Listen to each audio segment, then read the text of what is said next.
제 어린 시절은 언제나 불안과 외로움 속에 갇혀 있었습니다. 엄마는 제가 5살 무렵 마지막으로 제게 아빠가 널 잘 돌봐줄 거야 라는 말을 남기고 집을 떠났습니다. 그날 이후 엄마의 부재는 제 삶을 송두리째 흔들었고 아버지와 단둘이 남은 집은 매일 술 냄새와 분노로 가득했죠. 저는 어머니가 왜 떠났는지 이해할 수 없었고 어머니에 대한 원망과 그리움이 뒤섞인 감정 속에서 혼란스러운 어린 시절을 보냈습니다. 그렇게 저는 외로움과 불안함을 공부로 이겨내려 했습니다. 어릴 적부터 제 머릿속에는 단 하나의 다짐만이 자리 잡고 있었습니다. 어떤 일이 있어도 이 집을 떠나 나만의 삶을 만들 거야. 그 다짐을 끝까지 지키며 저는 변호사가 되었습니다. 큰 대형 로펌에 입사했고 억울한 사람들을 돕는 일을 하며 제 이름을 알려가기 시작했죠. 그러던 어느 날 제게 첫 대형 사건이 맡겨졌습니다. 사건의 내용은 가정폭력으로 인해 도망친 한 여성의 이야기였습니다. 의뢰인은 조심스러운 발걸음으로 제 사무실에 들어왔습니다. 그녀의 얼굴에는 두려움과 피로가 깊이 새겨져 있었고 손은 계속 소매 끝을 만지작거리고 있었습니다. 의뢰인은 자리에 앉자마자 한숨을 쉬며 무언가를 말하려 했지만 목이 메는 듯 말을 잇지 못했습니다. 긴장하지 않으셔도 됩니다. 제가 여기에 있는 이유는 의뢰인님을 돕기 위해서예요. 말씀해 주시는 모든 것은 비밀로 유지되며 오로지 의뢰인님을 보호하기 위한 자료로 사용될 겁니다. 편하게 말씀하셔도 됩니다. 제 말에 그녀는 잠시 머뭇거리다가 작게 고개를 끄덕였습니다. 그러고는 낮고 떨리는 목소리로 말을 꺼냈습니다. 저는 도망칠 수밖에 없었어요. 하지만 아이를 두고 온 게 정말 미안해서 너무 괴로워요. 아이가 저를 얼마나 미워할지. 하지만 그 집에서는 더 이상. 그녀는 말끝을 잇지 못하고 눈물을 터뜨렸습니다. 저는 서류를 덮고 그녀의 감정이 흘러가도록 조용히 기다렸습니다. 한참 후 그녀는 떨리는 손으로 눈물을 훔치며 다시 말을 이어갔습니다. 남편이 너무 무서웠어요. 밤마다 저를 때리고 소리 지르고 그 사람의 눈빛이 무서웠어요. 시댁에서는 제가 집안을 망친 여자라며 매일 욕을 퍼부었고요. 아이를 데리고 나오고 싶었지만 제가 그럴 힘이 없었어요. 아이를 데려오지 못한 제 자신이 너무 한심했어요. 그런데 그 집에 계속 있었다면 저도 어떻게 되었을지 몰라요. 죽을지도 모른다고 생각했어요. 그녀의 이야기를 들으면서 제 마음속에는 어머니의 얼굴이 떠올랐습니다. 저를 떠나야 했던 어머니도 이런 심정이 아니었을까요? 어머니가 저를 두고 떠날 때의 절망감과 두려움, 그리고 그 선택이 얼마나 고통스러웠을지 문득 궁금해졌습니다. 집으로 돌아오는 길, 의뢰인의 이야기가 머릿속을 떠나지 않았습니다. 엄마가 떠나시던 날의 기억이 희미하게 떠올랐습니다. 작은 짐가방 하나를 손에 든 채 문 앞에 서 계시던 엄마의 모습, 그리고 마지막으로 남긴 말. 준호야, 아빠가 널 잘 돌봐줄 거야. 꼭 엄마가 널 데리러 올게. 어머니가 저를 떠난 이유에 대해서는 여러 번 상상해봤지만 저는 늘 결론을 내릴 수 없었습니다. 그날 이후 어머니는 제게서 완전히 사라졌고 남은 것은 아버지의 분노와 차가운 집안 공기뿐이었습니다. 하지만 오늘 의뢰인의 이야기를 들으며 처음으로 다른 가능성을 생각하게 되었습니다. 어머니도 혹시 이런 이유로 저를 떠날 수밖에 없었던 걸까요? 엄마는 과연 어린 저를 두고 왜 떠났을까요? 영상을 시청하시기 전 구독과 좋아요를 눌러주시면 더 좋은 영상 제작에 정말 큰 힘을 얻을 수 있어요. 진심으로 부탁드립니다. 저는 서울 변두리에서 어린 시절을 보냈어요. 그 시절의 기억은 싸움과 두려움으로 가득 차 있었어요. 아빠는 감정이 폭발하기 쉬운 사람이었고 엄마는 늘 눈물을 삼키며 그 화를 받아내야 했어요. 저는 두 분의 싸움을 보며 항상 불안에 떨었어요. 가장 두려웠던 건 엄마가 집을 떠나버릴지도 모른다는 생각이었어요. 그 생각만 해도 가슴이 철렁 내려앉곤 했죠. 아빠는 화가 나면 목소리가 커지고 무언가를 부수거나 던지는 일이 다반사였어요. 집안 공기가 금방 차갑게 식어버렸고 그럴 때마다 엄마는 저를 방으로 데리고 갔어요.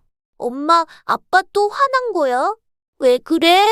준호야, 아무것도 묻지 말고 방에 들어가. 지금은 그냥 나만 믿고 기다려줘. 엄마는 손을 꼭 잡고 방으로 저를 데려갔어요. 그리고 문을 닫으며 말했죠. 아무리 무슨 소리가 나도 여기서 나오지 마. 엄마 약속할게. 다 괜찮아질 거야. 하지만 문이 닫히고 나면 들려오는 건 괜찮지 않은 소리들 뿐이었어요. 아빠의 고함과 엄마의 흐느낌, 그리고 부서지는 물건 소리까지. 저는 귀를 틀어막고 이불 속에서 숨죽여 울었어요. 어린 저는 그 소리가 더 이상 들리지 않을 날이 오기를 매일같이 빌었어요. 하지만 그 소리는 언제나 저를 찾아왔죠. 그러던 어느 날 집안 분위기가 이상하리만큼 조용했어요. 싸움도 큰 소리도 없었어요. 저는 불안했어요. 평소와는 다른 그 고요함이 오히려 마음을 불편하게 했죠. 방에서 나와 보니 엄마가 작은 가방 하나를 들고 서 있었어요. 엄마, 어디가? 왜 가방을 들고 있어?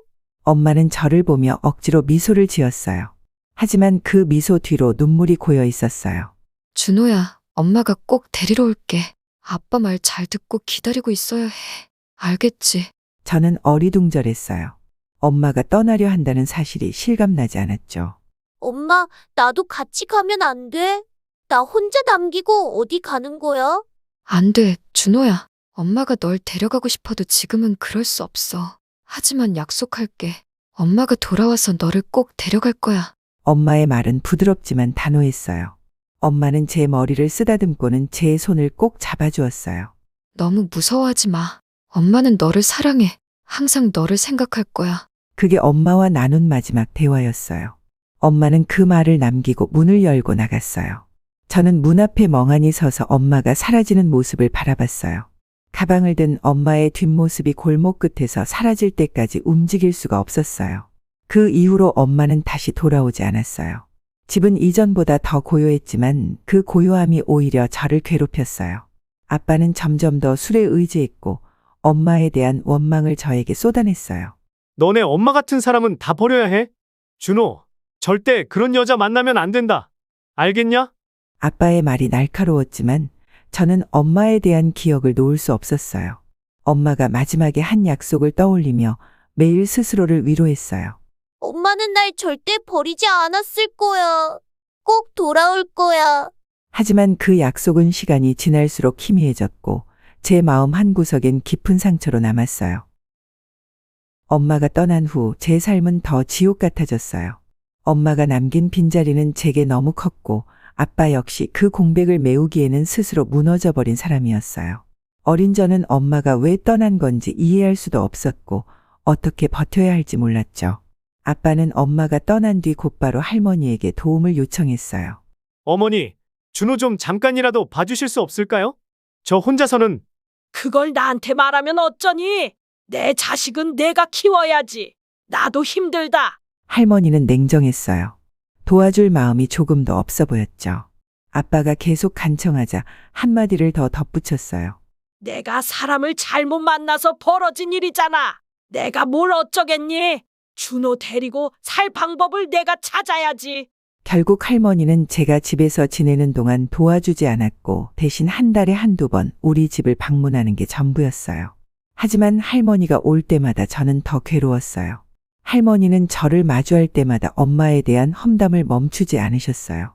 준호야, 내 엄마는 정말 행실이 바르지 못했어. 밖에서 남자들을 꼬시고 내 아빠를 망가뜨렸지. 그러니 이렇게 사라진 게 더 낫다니까. 처음에는 화가 났어요. 제가 아는 엄마는 항상 다정했고 절 사랑해주는 분이었으니까요. 아니에요. 엄마는 그런 사람이 아니에요. 내가 뭘 안다고 그래? 아직 어려서 모르지. 그 여자가 너희 아빠를 얼마나 힘들게 했는지. 계속해서 듣다 보니 어느 순간부터 할머니의 말이 사실처럼 느껴지기 시작했어요. 기억 속에서 엄마의 따뜻했던 모습이 흐릿해졌고 결국에는 엄마가 나쁜 사람이라는 이미지로 남게 되었죠. 아빠도 다르지 않았어요. 엄마를 원망하며 저에게도 똑같은 말을 했어요. 준호야, 절대 내 엄마 같은 사람 만나면 안 돼. 만약에라도 내 엄마가 연락해오면 무조건 나한테 바로 말해야 한다. 알겠어? 네, 알겠어요. 그 말을 할 때마다 아빠의 눈빛은 술로 흐릿해져 있었고 그의 말은 분노로 가득 차 있었어요. 저는 점점 그 말들에 세뇌되는 듯 했어요. 엄마를 원망하는 마음이 생겨났고 엄마가 저를 버렸다는 생각에 미움까지 생기기 시작했죠. 아빠는 술에 취해 있는 날이 점점 더 많아졌어요. 집안은 더 혼란스러워졌고 저는 스스로를 지켜야 했어요. 다 내 엄마 때문이야. 내가 이렇게 된 것도, 내가 고생하는 것도 다 그 여자 때문이라고. 아빠가 취한 채로 이렇게 소리칠 때면 저는 더 빨리 철이 들 수밖에 없었어요. 혼자 끼니를 때우고 학교 준비를 하고 집안일도 어떻게든 해내야 했어요. 어린 나이에 모든 걸 스스로 감당하며 살아가야 했죠. 그럴수록 저는 공부에 더 몰두했어요. 책을 펴고 문제를 풀 때만큼은 현실에서 벗어난 것 같았거든요. 학교 성적이 올라갈 때마다 제 마음속에는 작은 희망이 생겨났어요. 저는 그렇게 스스로를 다독이며 살아갔어요. 내가 열심히 공부하면 언젠가 이 집을 떠날 수 있어. 나 혼자서도 더 나은 삶을 만들 수 있을 거야. 그 희망 하나만 붙들고 저는 책과 씨름하며 하루하루를 버텼어요. 어린 나이에 어른이 되어야만 했던 그 시절, 저는 자신을 지키기 위해 점점 더 단단해지고 있었어요. 하지만 그 단단함 속에는 아직 치유되지 못한 상처가 자리를 잡고 있었죠. 아빠는 시간이 지날수록 알코올에 점점 더 의존했어요. 술을 입에 대는 날이 대부분이었고 일용직으로 겨우 버텨가는 형편이었죠. 아빠는 집안을 책임지는 가장이라기보다는 자신을 부축해줄 누군가를 필요로 하는 사람이 되어버렸어요. 저 역시 그리 어린 나이는 아니었지만 그런 아빠를 보며 어떤 기대도 하지 않게 되었어요. 내 힘으로 살아야 한다. 는 생각은 저절로 스며들었죠. 그런 상황에서 제게 큰 전환점이 찾아왔어요. 고등학교에 진학한 후 한 독지가 분의 도움을 받게 된 거예요. 학비 지원이 절실했던 제게 그분의 도움은 그야말로 기적 같은 일이었죠. 그분을 처음 만나게 된 건 학교를 통해서였어요. 단출한 차림의 중년 남성이었는데 자신을 드러내고 싶지 않아 보였어요.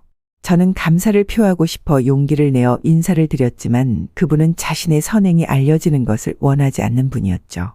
정말 감사합니다. 덕분에 학비 걱정 없이 공부에 전념할 수 있게 되었어요. 나를 고맙게 생각할 필요 없어. 준호 학생이 열심히 살아가면 그걸로 된 거야. 내가 바라는 건 오직 그거야.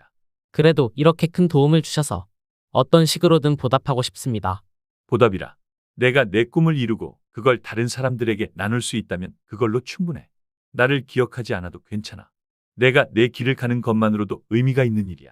그분은 단호하면서도 따뜻한 어조로 말씀하셨고 이후로 저는 그분을 뵐 기회가 없었어요. 다만 매달 통장에 찍히는 장학금을 보며 그분의 존재를 떠올릴 뿐이었죠. 대학에 진학한 후에도 그분의 도움은 큰 힘이 되었어요. 제가 대학에서 성적 장학금을 받을 수 있었던 덕분에 독지가분이 지원해 주신 학비 중 일부를 생활비로 활용하며 공부에 몰두할 수 있었죠.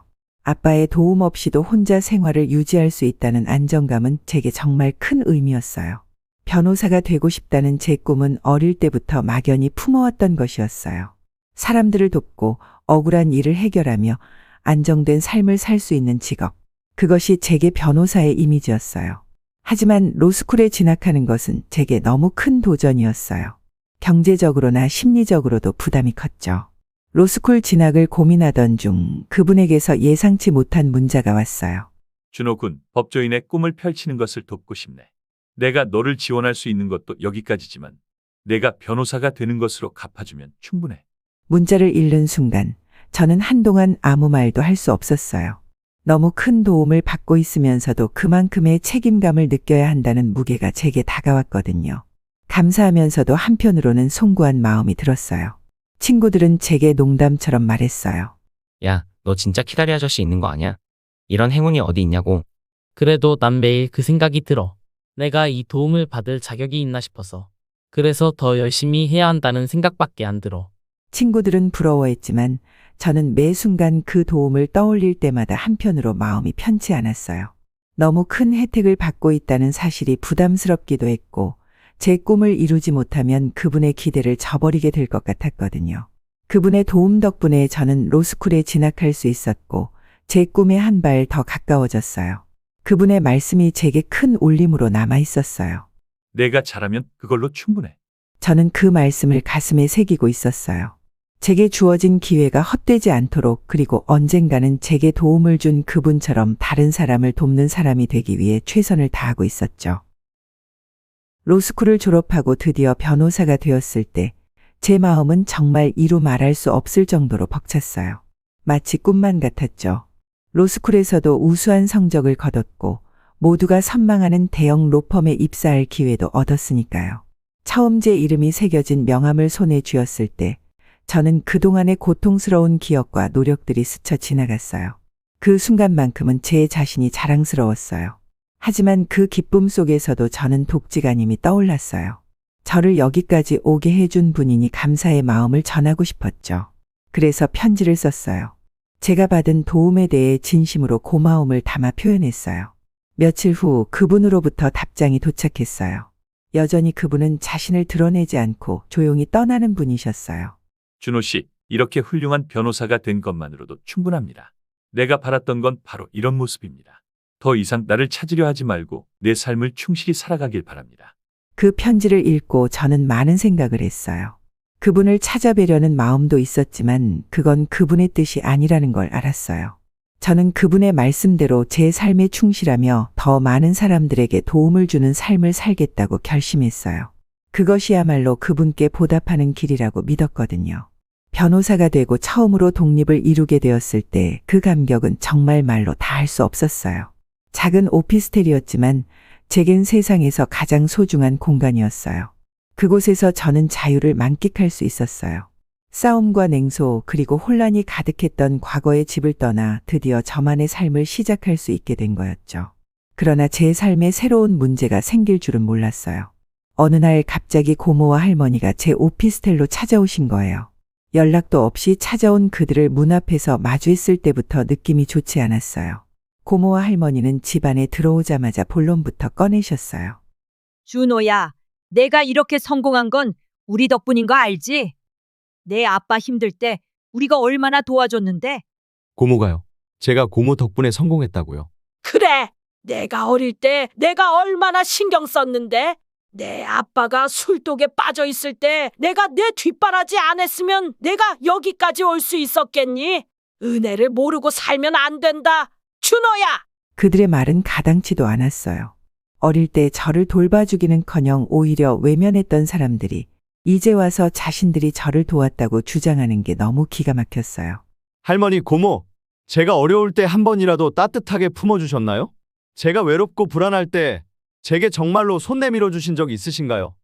너 지금 그 말이 뭐냐? 우리가 얼마나 너희 아빠를 위해 고생했는지 내가 몰라서 그래. 너희 아빠가 그 모양이 되면서 우리가 얼마나 힘들었는지. 너도 알 거야. 내가 이렇게 잘 된 것도 우리 덕분이란 걸. 그러니까 이제는 우리한테도 보답해야지. 저는 그 말을 들으며 속에서 분노가 끓어올랐어요. 하지만 그들과 감정적으로 다투고 싶지 않았어요. 어릴 적부터 너무 많은 싸움 속에서 살았던 저는 그런 일이 반복되는 걸 원치 않았어요. 그날 다행히 물건값을 치르기 위한 현금이 집에 있었어요. 그래서 조용히 가방에서 100만 원씩 꺼내 그들에게 건넸어요. 여기 돈 드릴 테니 제발 더는 저를 찾아오지 마세요. 저도 제 삶이 있고 제 방식대로 살아가고 싶어요. 고모와 할머니는 돈을 받아들고도 만족하지 않는 듯 보였어요. 그들의 말은 더욱 거칠어졌죠. 넌 진짜 은혜도 모르는 놈이구나. 네가 이렇게 잘 된 게 내 힘으로만 됐다고 생각하니? 너 뜻대로 될 줄 아냐? 그래, 내가 어디까지 잘 나가나 보자. 그 돈 몇 푼으로 우리가 물러날 것 같아? 그들은 그렇게 쏟아낼 말을 다 쏟아내고 돌아갔어요. 문이 닫히자마자 저는 한동안 그 자리에 멍하니 서 있었어요. 그날 밤 저는 한동안 잠들지 못했어요. 고모와 할머니가 했던 말들이 머릿속에서 떠나지 않았어요. 과거에 외면당하고 사랑받지 못했던 어린 시절이 다시 떠오르는 것 같아 마음이 무거웠어요. 하지만 다시 다짐했어요. 내가 선택한 길을 가자. 그들 때문에 내 자유를 잃지는 않을 거야. 저는 제 삶에 충실히 살기로 했어요. 과거에 얽매이지 않고 앞으로 나아가야 한다는 걸 깨달았거든요. 그리고 진심으로 저를 응원해준 분들에게 보답하기 위해 더 열심히 살아가기로 했어요. 변호사가 되고 난 후의 삶은 정말 바쁜 일상의 연속이었어요. 그래도 제가 하고 싶었던 일들이라 지칠 수도 있었겠지만 기쁜 마음으로 삶에 몰입할 수 있었어요. 그렇게 변호사로서의 능력도 인정받게 되었어요. 그러다 맡게 된 사건이 생각보다 제게 많은 의문과 고민을 주었어요. 사건은 부부간의 폭력과 관련된 것이었고 의뢰인은 남편의 폭력과 시댁의 구박을 견디다 못해 자녀를 남겨둔 채 도망칠 수밖에 없었던 여성분이었어요. 상담실에서 처음 만난 그녀의 모습은 어딘가 쫓기고 있는 듯한 불안함으로 가득 차 있었어요. 조심스레 문을 열고 들어온 그녀는 주저하며 자리에 앉았고 떨리는 목소리로 어렵게 이야기를 꺼냈어요. 긴장하지 않으셔도 됩니다. 지금부터는 제 도움이 필요하신 만큼 편하게 말씀해 주세요. 제가 도울 수 있는 모든 것을 다 하겠습니다. 변호사님, 제가 이런 이야기를 해도 될까요? 사실 제가 도망친 걸 알고 나면 아이가 저를 정말 미워할 것 같아요. 그녀는 소매를 만지작거리며 말끝을 흐렸어요. 눈에 고인 눈물을 억지로 참으려는 모습이 역력했죠. 의뢰인님, 지금 상황에서는 자신을 보호하신 게 가장 중요했을 겁니다. 아이를 위해서라도요. 아이를 사랑하신다면 스스로를 지키는 선택이 필요했을 거예요. 그런데 변호사님, 정말 아이가 저를 이해할 수 있을까요? 엄마가 떠나야만 했다는 이유를요? 그때도 저는 아이를 안고 싶었어요. 그런데 그 집에서 저 혼자 도망치기도 힘들었고, 아이를 데리고 나오는 건 더. 그녀의 목소리는 점점 흐려졌지만 그 고백에서 절절한 모성이 느껴졌어요. 순간 제 머릿속에 어머니가 떠올랐어요. 엄마도 이런 심정이셨을까요? 제가 어린 시절 겪었던 엄마의 부재 뒤에 이런 이야기가 숨어 있었던 걸까요? 재판이 진행되는 내내 그녀는 끝없이 자녀에 대한 걱정을 쏟아냈어요. 증언을 준비하고 법정에서 자신의 이야기를 꺼낼 때도 머릿속엔 온통 아이뿐인 모습이었죠. 아이에게 제가 도망친 이유를 설명할 기회라도 있으면 좋겠어요. 혹시라도 저를 영영 미워하면 어쩌죠? 저는 그게 너무 무서워요. 의뢰인님, 아이가 어리다고 해서 어머니의 진심을 모를 거라고 생각하지 마세요. 시간이 지나면 의뢰인님이 얼마나 아이를 위해 힘들게 싸우셨는지 이 재판에서 보여주신 노력들을 알게 될 겁니다. 저는 그걸 믿어요. 그녀의 이야기를 들으며 저는 점점 더 깊이 어머니를 떠올리게 되었어요. 어머니도 분명 이런 고민과 죄책감 속에서 저를 떠나셨던 건 아닐까? 아니면 그보다 더한 상황이셨던 건 아닐까? 의뢰인을 돕는 과정에서 제 마음 한구석에 있던 어머니에 대한 묵은 감정들이 다시 떠올랐어요. 재판이 끝난 후에도 저는 어머니에 대한 생각을 떨칠 수 없었어요. 그동안은 일부러 어머니의 흔적을 찾지 않았던 저였지만 이제는 꼭 알아야겠다는 생각이 들었어요. 어머니가 저를 떠나셨던 이유 그리고 그 뒤로 어떤 마음으로 살아가셨는지를요. 어느 날 아버지가 외출한 틈을 타서 오래된 집을 방문했어요.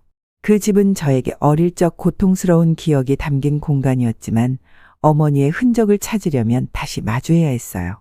먼지가 쌓인 서랍장과 장롱 속까지 하나하나 뒤지면서 어머니와 관련된 무언가를 찾으려 했죠. 그러다 장롱 깊은 곳에서 작은 상자를 발견했어요. 낡고 허름한 상자였는데 열어보니 안에는 누렇게 바랜 편지 몇 통이 들어있었어요. 떨리는 손으로 첫 번째 편지를 펼쳤을 때 글씨체가 낯설지 않았어요. 준호야, 엄마는 너를 떠난 게 아니란다. 내가 언젠가 이 편지를 읽게 될 날을 기다리며 쓴다. 엄마는 매일 너를 생각하며 산단다. 내가 아프지는 않은지, 무섭지는 않은지, 내가 먹는 밥은 따뜻한지, 엄마는 한순간도 너를 잊은 적이 없어. 넌 내가 세상에서 가장 사랑하는 사람이야. 내가 더 이상 마음이 아프지 않고 행복하기를 매일 기도한단다. 편지를 읽는 순간 눈물이 흐르기 시작했어요. 편지 속의 엄마는 제가 알던 엄마와 같았어요. 항상 저를 생각해 주셨고 사랑해 주셨던 그 모습 그대로요. 어린 시절 저는 엄마가 저를 버렸다고 생각하며 미워했는데 그건 전부 오해였어요. 엄마는 저를 떠나신 게 아니라 지키기 위해 그런 선택을 하셨던 거였어요. 그리고 엄마는 제가 어릴 적부터 지금까지 한 번도 저를 잊은 적이 없으셨어요. 그 순간 저는 결심했어요. 엄마를 찾아야겠다고요. 이 편지가 제게 전하는 엄마의 사랑을 직접 확인하고 싶었어요. 그리고 과거의 오해와 상처를 풀고 진짜 마음으로 다시 연결되고 싶었어요. 어린 시절부터 가슴 한쪽에 맺혀 있던 그리움과 미움의 실타래를 이제는 풀어야겠다고 다짐했어요. 편지에 적힌 주소를 들고 그곳을 찾아갔지만 어머니의 흔적은 어디에서도 찾을 수 없었어요. 그 집은 이미 주인이 바뀌었고 이웃들도 어머니에 대해 아는 것이 없었어요. 저는 그 자리에 서서 한참 동안 멍하니 생각에 잠겼어요. 그동안 찾으려고 하지 않았던 이유가 뭘까? 어머니의 부재를 받아들이기조차 힘들었기에 저는 차라리 어머니가 없다고 여기는 것이 더 쉬웠던 것 같아요. 그런데 문득 오랜 시간 저를 도와준 독지가님이 떠올랐어요. 왜 하필 나였을까? 왜 나를 선택하셨을까? 그 의문은 점점 커졌고 답을 찾기 위해 그분을 먼저 만나야겠다는 결심을 하게 되었어요. 저는 독지가님이 보낸 편지에 적힌 주소를 찾아갔어요. 주소는 서해의 작은 어촌 마을에 위치한 식당이었어요. 허름하지만 정겨운 느낌이 나는 식당 문을 열고 들어가니 카운터에 앉아 계신 사장님이 눈에 들어왔어요. 순간 저는 그분을 알아봤어요. 바로 고등학교 때 잠깐 얼굴을 뵈었던 독지가님이었죠. 혹시 저를 기억하시나요? 준호라고 합니다. 그분은 천천히 고개를 들더니 저를 한참 바라보셨습니다. 그런 뒤 미소를 지으며 고개를 끄덕였어요. 그래, 준호야. 많이 컸구나. 이렇게 훌륭한 변호사가 됐다니 기쁘다. 내가 여기까지 찾아올 줄은 몰랐네. 그 말에 저는 울컥하는 마음을 느꼈어요. 그동안 제가 받았던 도움에 대해 너무 감사드리고 싶었어요. 하지만 한 가지 의문이 생겨서요. 왜 하필 저였을까요? 저를 위해 그렇게 큰 도움을 주신 이유를 알고 싶어서 찾아왔습니다. 사장님은 잠시 말을 멈추고 생각하더니 천천히 입을 열었어요. 준호야, 이제는 내가 알아야 할 때가 온 것 같구나. 내가 너를 도운 건 사실이 아니야. 사실 내 어머니가 너를 도운 거야. 나는 그저 부탁을 들어준 것뿐이고. 그 말을 듣는 순간 제 머릿속이 하얘졌어요. 어머니라고요? 어머니가 저를 도우셨다고요? 그래. 내 어머니가 이 식당에서 일하며 번 돈으로 내게 지원금을 보냈어. 그런데 자신을 드러낼 수 없었기에 나에게 부탁하셨지. 제발 준호에게 이 돈이 가도록 해주세요. 그분의 간절함을 외면할 수 없었어. 저는 믿을 수 없다는 듯 사장님을 바라봤어요. 그럼 그 모든 도움은 어머니가 주신 거였나요? 그런데 왜 어머니는 한 번도 저를 찾아오지 않으셨던 걸까요? 그 이유는 내가 말하는 것보다 내 어머니에게 직접 들어야 할 거야. 주소를 알려줄게. 내가 만나고 싶은 마음이 있다면 가봐. 내 어머니도 내 소식을 들으며 항상 기다리고 계셨을 거야. 사장님이 알려주신 주소를 따라 도착한 곳은 마을 끝자락의 허름한 집이었어요. 문 앞에 서니 가슴이 터질 듯 뛰었어요. 떨리는 손으로 문을 두드렸고 잠시 뒤 낡은 문이 열렸어요. 문 앞에 선 사람은 다름 아닌 제 어머니였어요. 어머니는 저를 보자마자 눈물을 터뜨리셨어요. 준호야, 맞구나. 우리 준호야. 저도 가슴이 벅차 올라서 아무 말도 할 수 없었어요. 잠시 후 겨우 말을 꺼냈죠. 왜 이제야? 제가 이렇게 어머니를 만나야 하나요? 제가 얼마나 보고 싶었는지 아세요? 왜 한 번도 저를 찾지 않으셨어요? 어머니는 저를 바라보며 떨리는 목소리로 말씀하셨어요. 미안하다, 준호야. 정말 미안하다. 엄마는 내 곁에 있고 싶었어. 하지만 그 집에서는 더는 살 수가 없었단다. 내 아빠가 너무 심하게 폭력을 휘둘렀고 내 할머니와 고모가 날 얼마나 괴롭혔는지 그렇게 살다간 정말로 죽을 것 같았어. 어머니는 이어서 자신이 떠난 이유를 자세히 말씀하셨어요. 엄마는 곧 자리를 잡고 널 데려갈 생각이었어. 하지만 내 아빠가 엄마를 찾아내서 또 괴롭히고 숨고 도망치는 일이 반복됐지. 여기 와서는 겨우 자리를 잡았는데 내 아빠가 준호 앞에 나타나거나 연락하면 내 인생을 끝장내겠다고 협박했어. 그 말을 듣고는 도저히 내게 갈 수가 없었어. 미안해, 준호야. 엄마는 너무 겁이 많았고 용기도 없었어. 정말로 미안하다. 저는 어머니의 이야기를 들으며 복잡한 감정이 차올랐어요. 그럼 제가 받은 도움도 다 엄마였나요? 그래, 내가 이 세상에서 제일 소중한 사람이야. 엄마는 내가 잘 되길 바랄 뿐이었어. 그래서 이 식당에서 일하며 번 돈으로 내게 보냈어. 엄마가 해줄 수 있는 건 그것뿐이었단다. 저는 울음을 참을 수 없었어요. 그럼 엄마는 저를 위해 이렇게 힘든 삶을 살고 계신 거예요?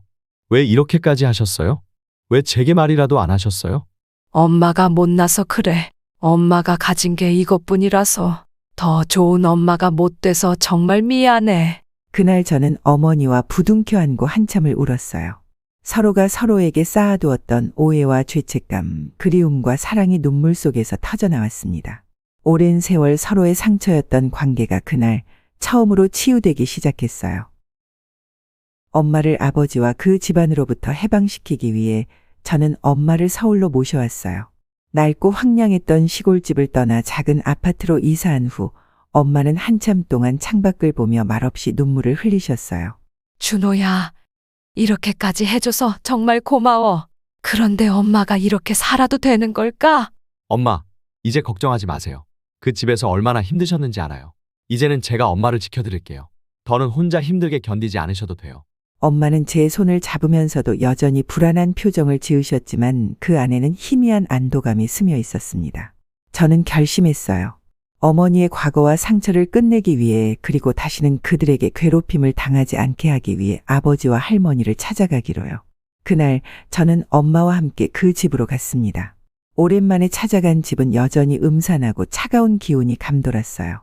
문을 열고 들어서니 아버지와 할머니가 거실에 앉아 있었습니다. 우리를 본 순간 두 사람은 깜짝 놀라며 자리에서 벌떡 일어났습니다. 아니, 내가 여기를 어떻게 와? 그 얼굴로 감히 여기 다시 올 생각을 했어? 뭐야?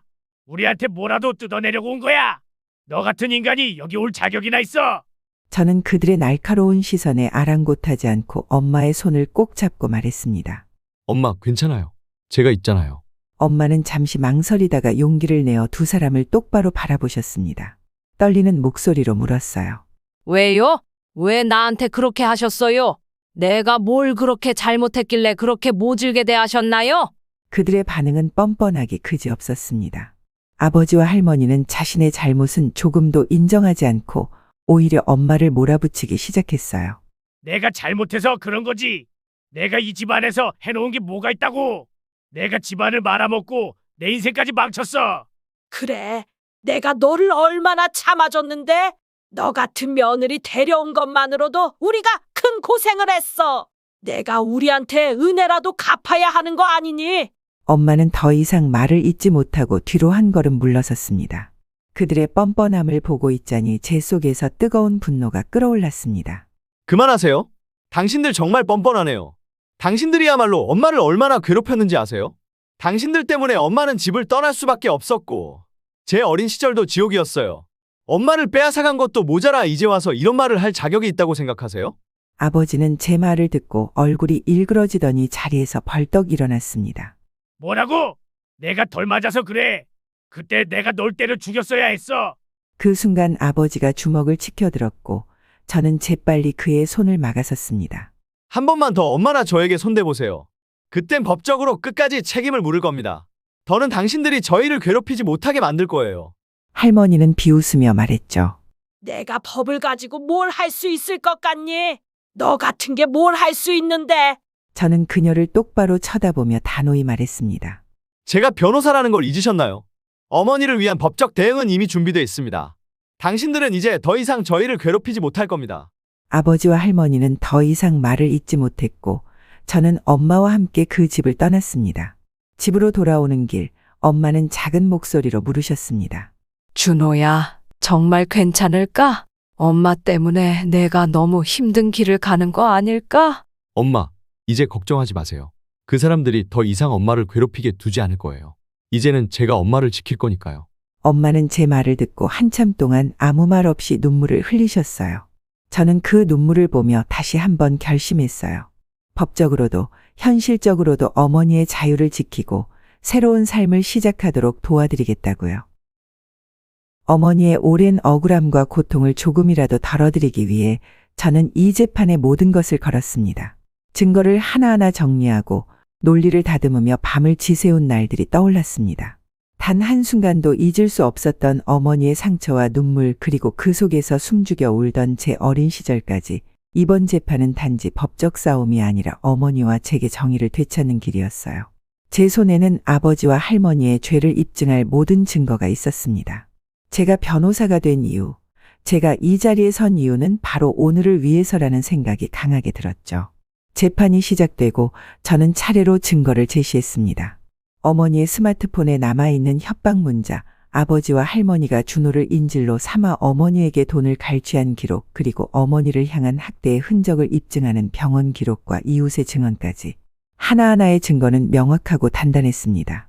피고인들은 단순히 과거에 폭력을 행사한 데 그치지 않았습니다. 피해자인 어머니에게 지속적으로 협박 문자를 보내며 심리적 압박을 가했고 아이를 핑계로 돈을 요구했습니다. 이 모든 사실은 계좌 이체 내역과 협박 문자를 통해 입증됩니다. 피고인, 이와 같은 협박 행위를 한 사실을 인정합니까? 그게 왜 협박입니까? 가족으로서 당연히 해야 할 도리를 요구한 겁니다. 돈을 달라고 한 것도 우리 사정이 어려워서 그런 거지 뭐가 문제라는 건지 모르겠군요. 그리고 그 돈은 모두 준호를 양육하는 데 쓰였습니다. 저는 그의 태도에 다시 한번 분노가 치밀었지만 차분히 다음 증거를 제시했습니다. 다음은 어머니가 과거에 겪었던 학대의 증거였습니다. 학대로 인해 오른쪽 눈이 실명 직전까지 갔다는 병원 기록과 학대의 현장을 목격했던 이웃 주민의 증언은 매우 강력한 증거였습니다. 저는 그 집에서 들려오는 소리를 듣고 창문을 통해 목격했어요. 아버지가 어머니를 때리면서 욕을 하는 소리가 너무 끔찍해서 몇 번이나 신고하려고 했었죠. 특히 어머니가 눈에 부상을 입고도 계속 일하시는 모습을 보면서 정말 마음이 아팠습니다. 피해자가 겪은 신체적, 정신적 학대는 단순한 폭력을 넘어선 지속적인 고문과도 같았습니다. 병원 기록을 보시면 피해자의 부상이 얼마나 심각했는지 확인할 수 있습니다. 피해자에게 폭력을 행사한 사실을 인정합니까? 그게 폭력이면 그 집안의 모든 가장들이 다 죄인이겠군요. 애 키우면서 가르치면서 손 한 번 안 대본 사람이 어디 있습니까? 오히려 저희 여자가 문제를 일으켜서 우리가 참느라 힘들었어요. 살림도 엉망이고 남자 문제도 얼마나 지저분했는지 모릅니다. 할머니도 거들며 말했죠. 맞아요. 그 여자가 일을 제대로 했습니까? 뭘 하나 제대로 한 게 없었어요. 동네 창피란 며느리를 내가 얼마나 참아줬는지 모를 거예요. 그들의 태도는 끝까지 뻔뻔했습니다. 급기야 아버지는 엄마가 외도를 했고 가정을 망친 건 엄마 때문이라고 주장했습니다. 내가 다 알고 있습니다. 저 여자가 집안을 말아먹은 건 이미 다 증명된 일이에요. 저런 사람이 피해자랍니까? 웃기지도 않네요. 저는 단호히 반박했습니다. 피고인의 주장은 허위입니다. 외도나 가정 파탄의 증거는 전혀 없으며 오히려 피고인들이 피해자를 지속적으로 모욕하고 협박한 증거는 충분합니다. 이는 법적으로도 허위사실 유포와 명예훼손에 해당합니다.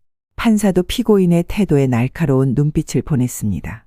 피고인의 주장은 어떠한 증거로도 뒷받침되지 않으며 이는 피해자를 모욕하고 무고한 비난으로 몰아간 행위로 판단됩니다. 허위사실 유포는 피해자의 명예를 훼손하는 중대한 범죄입니다. 결국 재판은 피고인들에게 불리한 방향으로 흘렀습니다. 판사가 마지막 판결을 내리기 위해 자리를 정리하며 천천히 말했습니다. 피고인들이 피해자에게 지속적으로 가한 협박, 금전적 갈취, 신체적 폭력은 모두 명백히 입증되었습니다. 이로 인해 피해자가 입은 신체적, 정신적 피해는 극심하며 이를 가벼이 볼 수 없습니다. 또한 피고인들이 법정에서 피해자를 상대로 허위사실을 유포하고 비난으로 일관한 태도 역시 인격을 모독하는 중대한 범죄로 간주합니다. 이에 따라 피고인들에게 각각 실형을 선고하며 피해자와 피해자의 가족에게 접근하는 것을 금지합니다. 추가적으로 피해자에게 위자료와 손해배상을 지급할 것을 명령합니다. 피고인들은 자신의 행위에 대해 반드시 책임을 져야 할 것입니다. 판결이 끝나고 어머니는 한동안 눈물을 흘리셨습니다. 준호야, 내가 아니었으면 나는 절대 이런 정의를 받을 수 없었을 거야. 정말 고맙다. 내가 내 아들이라는 게 이렇게나 자랑스러워. 저는 어머니의 손을 꼭 잡으며 말했습니다. 엄마, 이제는 걱정하지 마세요. 그 사람들이 다시는 엄마 곁에 오지 못하게 했으니까요. 엄마를 위해서라면 저는 뭐든 할 거예요. 이제부터는 우리 행복만 생각하며 살아요. 그날 법정을 나서며 저는 마음속 깊이 결심했습니다. 어머니와 저는 이제 더 이상 과거에 묶이지 않을 것이며 서로를 위해 새로운 삶을 만들어 갈 것이라고요. 재판은 그렇게 끝났습니다. 어머니와 저는 오랜 시간 가슴에 품었던 억울함과 고통을 내려놓고 새로운 삶의 문을 열 수 있었습니다. 그동안 우리를 짓눌렀던 무거운 과거가 이제는 조금은 멀게 느껴졌죠. 물론 기억은 여전히 아프게 남아있지만 그 상처가 더 이상 우리를 가로막거나 흔들지 못한다는 사실이 얼마나 다행인지 모릅니다. 어머니의 얼굴에는 오랜만에 안도와 평화가 스며들었고 저는 그 모습을 바라보며 더할 나위 없는 기쁨과 안도감을 느꼈습니다. 그날 법정을 나설 때 저는 마음속으로 다짐했어요. 이제는 엄마를 위해 더 많이 웃고 더 행복한 순간들을 만들어야겠다. 고요. 그로부터 5년이라는 시간이 흘렀습니다. 저는 어머니처럼 깊은 사랑으로 제 삶을 함께 해줄 아내를 만났고 지금은 세상 무엇과도 바꿀 수 없는 소중한 아이까지 품에 안게 되었어요. 어머니가 손주를 처음 보셨을 때 한참 동안 아무 말도 하지 못하시며 그 아이를 꼭 안고만 계셨습니다. 그러다 눈물 섞인 웃음으로 말씀하셨죠. 준호야, 이렇게 행복한 날이 올 줄은 정말 몰랐다. 내가 내 아들이라는 게 얼마나 자랑스러운지 몰라. 고맙다. 정말 고마워. 그 말을 들은 순간 저도 마음이 벅차올랐습니다. 어머니는 평생을 견디고 싸우며 살아오셨고 이제야 비로소 우리가 함께 나눌 수 있는 평화와 행복을 찾았다는 것이 너무나 뜻깊었습니다.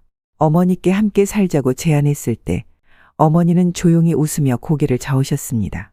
너희가 혹시라도 불편하면 어쩌니? 나는 가까운 데서 너희가 잘 지내는 것만 봐도 충분해. 그게 나한테는 제일 큰 행복이야.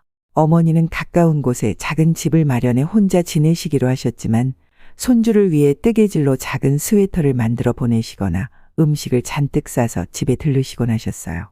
저와 아내는 어머니가 주시는 이 깊은 사랑을 온전히 느끼며 어떻게 하면 어머니께 이 사랑에 보답할 수 있을지 고민하며 지냅니다. 시간이 흐를수록 저는 더 많이 깨닫습니다. 제가 오늘날 아버지로서 제 아이에게 사랑을 줄 수 있는 사람이 된 것은 어머니가 보여주신 끈질긴 사랑과 헌신 덕분이라는 사실을요. 어머니와 함께하지 못했던 지난 시간들을 떠올리며 저는 앞으로 더 많이 웃고 더 많은 행복한 순간들을 만들어가겠다고 다짐합니다. 삶은 때로 우리를 깊고 차가운 어둠 속으로 밀어넣기도 하지만 그 끝에는 반드시 빛이 기다리고 있습니다. 저와 어머니가 서로를 붙들고 걸어왔던 그 길 끝에 있었던 것처럼 여러분도 어떤 어려움 속에서도 희망을 놓지 않길 바랍니다. 사랑은 상처를 치유하고 삶을 새롭게 만드는 가장 강력한 힘입니다. 이 이야기가 여러분께 작은 위로와 용기가 되길 바랍니다. 혹시 댓글로 여러분의 생각을 남겨주신다면 저에게도 큰 위로가 될 것 같아요. 아직 구독을 누르지 않으신 독자님들, 이제 그만 고민하시고 구독을 눌러주세요. 다음에 더 좋은 영상으로 감동과 만족을 안겨드릴게요. 저의 이야기에 함께 공감해 주셔서 정말 감사합니다.